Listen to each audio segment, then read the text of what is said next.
East Asia is a geographic area which has grown rapidly in importance over the last few decades.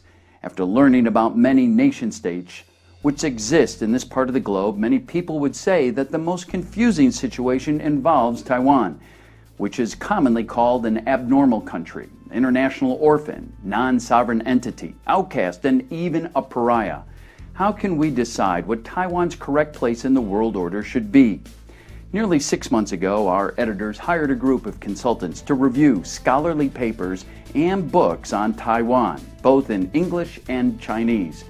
In the end, over 80 papers, 100 internet articles, and 36 books were reviewed. We also looked at a large number of newspaper reports from the last decade. Our goal was to try and summarize all this data and present some solid conclusions. Unfortunately, however, we found that such a project was impossible to complete. This was because the more data we viewed in this, the more we found that it was filled with errors. Those errors crossed a wide spectrum from legal, historical, and cultural issues to the spheres of politics, geography, sociology, and so on. With that realization, we decided to change our goals and instead to produce a series describing the commonly seen mistakes that our consultants have noted. In the future, we believe if all relevant researchers, commentators, and editors could consciously strive to avoid these mistakes when writing or commenting on Taiwan, the quality of the reporting, research, and analysis would be much improved. We hope that all interested in Taiwanese affairs will pay special attention to the content of these videos.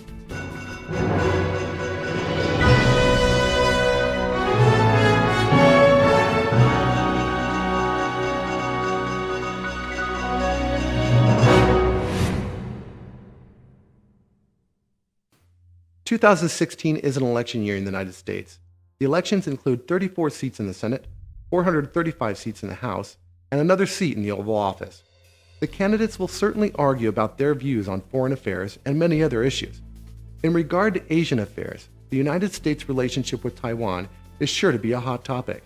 Important items for debate are Taiwan's defensive needs, Taiwan's current governance structure, and whether Taiwan should play a larger role in the pivot to Asia policy of the United States. Unfortunately, many people do not have a firm grasp of Taiwan's legal fundamentals. They are confused by all this talk of Taiwan's undetermined legal status. In order to remedy this situation, our Asian correspondents have put together a series on commonly seen mistakes when discussing the legal status of Taiwan. Please stay tuned for part 1.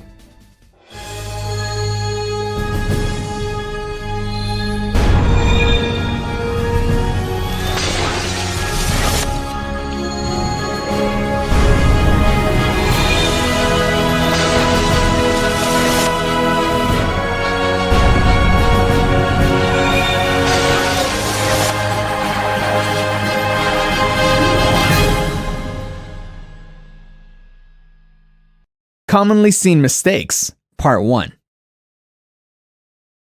The Japanese surrender ceremonies of October 25, 1945 marked the conclusion of World War II in the Pacific, and Japanese sovereignty over Taiwan ended.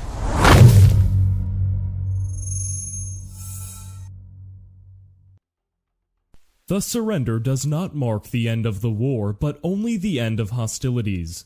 The date when Japanese sovereignty over Taiwan ended and when the war was officially over was April 28, 1952, when the San Francisco Peace Treaty came into effect. In other words, the general rule is that the state of war continues until some sort of formal peace arrangement is made.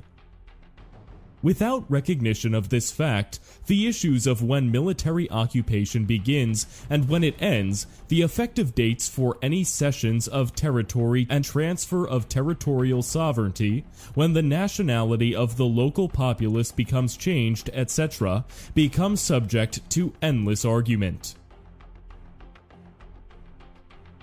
Reading through dozens of reports on Taiwan history and legal issues, even those written by supposed experts in Asian affairs, we continually find this mistake regarding the recognition of the end of the war. We must seriously recommend that all persons interested in talking about Taiwan's legal status first spend some time researching military law and the laws of war of the post-Napoleonic period. Taiwan's legal status in the modern era is directly related to the entire period of World War II in the Pacific, and those persons who only have expertise in civilian legal issues continually fail to see the whole picture.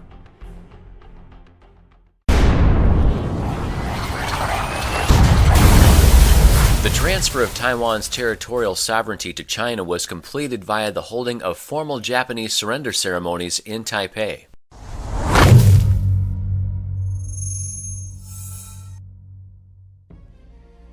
The Japanese surrender ceremonies in Taiwan on October 25, 1945, only marked the beginning of the military occupation. International law specifies that military occupation does not transfer sovereignty. We may ask, what is the legal status of occupied territory? It is convenient to answer this question by saying that occupied territory has not reached a final political status. Therefore, we must postulate that military occupation is a period of interim status. Another question might be, is there any period of time after which the occupying forces may claim the territory as their own and assert a legal annexation? The answer is no. In the post-Napoleonic world, the transfer of territorial sovereignty can only be done by making the relevant specifications in a peace treaty. Despite large amounts of Chinese propaganda to the contrary, the Allies did not recognize any transfer of Taiwan's territorial sovereignty to China upon the October 25, 1945 surrender ceremonies in Taiwan. For more authoritative information on this aspect, see our videos. The Truth of October 25, 1945.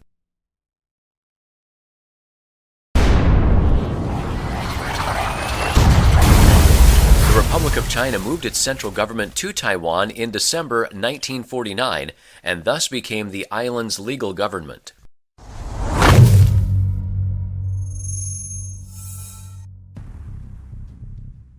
World War II in the Pacific ended in late April 1952. Before this time, Taiwan was still sovereign Japanese territory. So we will want to ask, what was the situation in December 1949 when the Republic of China moved its central government to occupied Taiwan? We can answer this straightforwardly.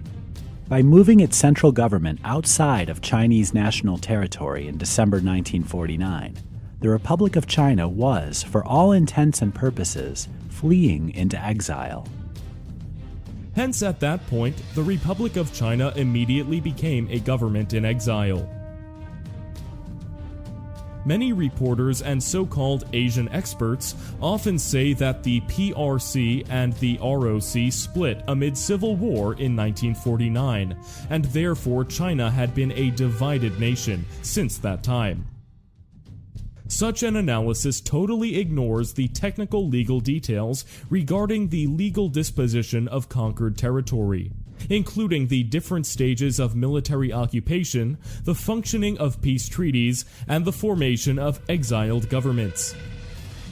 At this point, we need to specifically make some comments concerning the important question of what are the international norms regarding how a government in exile can obtain full legitimacy in its current location of residence.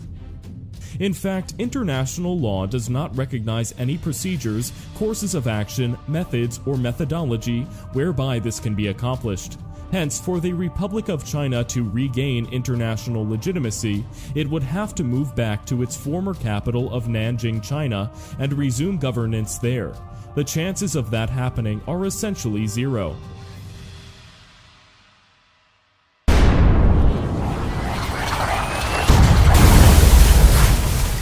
Taiwan was awarded to China in the post-World War II peace treaties.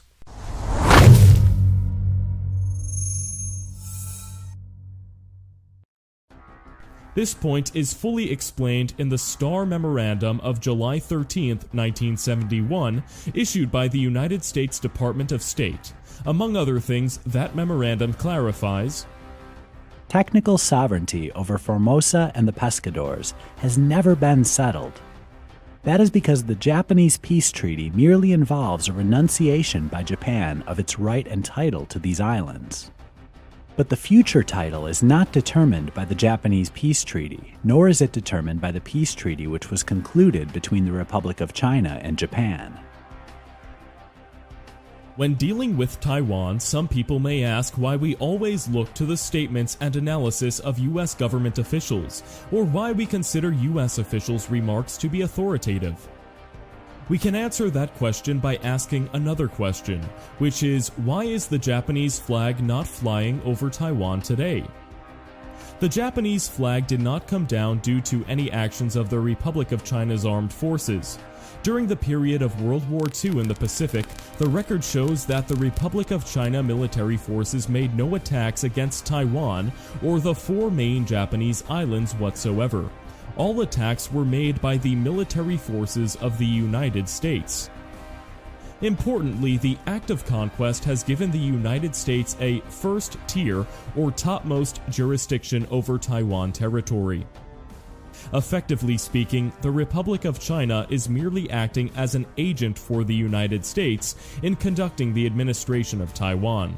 Of course, Chinese history books always fail to mention such details as these.